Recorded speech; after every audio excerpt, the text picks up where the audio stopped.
Let's speak to Shai Franklin from your global strategy live for us in New York. Shai, good to have you with us.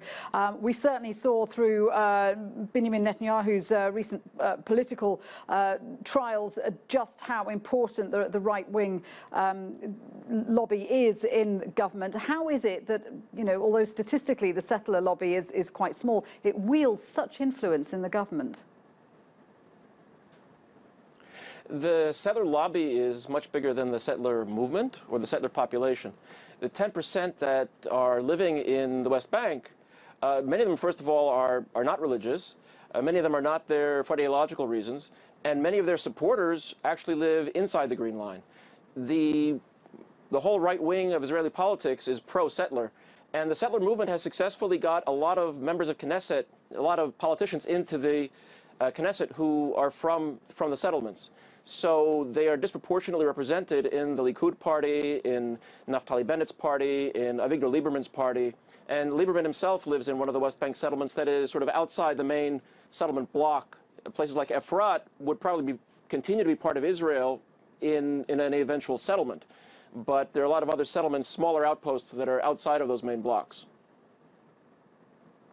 And of course, the whole issue of settlements internationally is an extremely sensitive issue. These settlements have been deemed illegal under international law, but yet they continue to expand. Does Israel feel that it's been given carte blanche to act as it wants to because of the tacit support given by President Trump of the US? On a national basis, very much so. Within Israeli politics, it's interesting, a little counterintuitive. The more right-wing parties, like Naftali Bennett's party and Avigdor Lieberman's party, which have been pushing to defy what has been a consistent American policy of limiting the expansion of settlements, because of President Trump basically looking the other way on settlements and moving the embassy to Jerusalem, those right-wing parties have lost one of their major rallying cries. They can't claim to be more to the right than Prime Minister Netanyahu. They can't even claim to be more to the right than the President of the United States.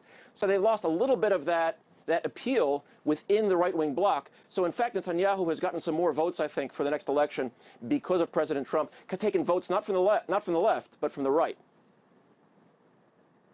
Tell me, outside the settler movement and outside the settler lobby, ordinary Jewish people, what do they feel about the expansion of settlements? Because it carries with it such political baggage, doesn't it? Baggage, and it really, it's sort of like climate change on a global basis.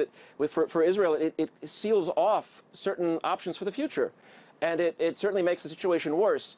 But there are factors on both sides of the divide between Israelis and Palestinians that are pulling everything down. So a lot of Israelis, at least 30 or 40% of Israelis probably think that settlements in general are not a great idea. They don't want to risk their lives to defend the settlements. They would rather not.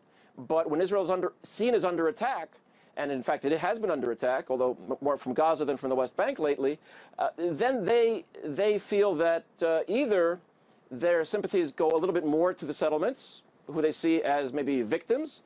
I don't necessarily agree with that narrative.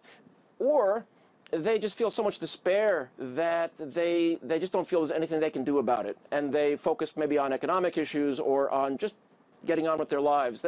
There's a general, over the last 10 years or so, there's been a general malaise in a lot of Israeli society. Despite the economic success, a lot of cultural expansion, it's still, politically, there's a lot of disenchantment. Interesting stuff. Shai, thank you very much indeed for that. Shai Franklin there.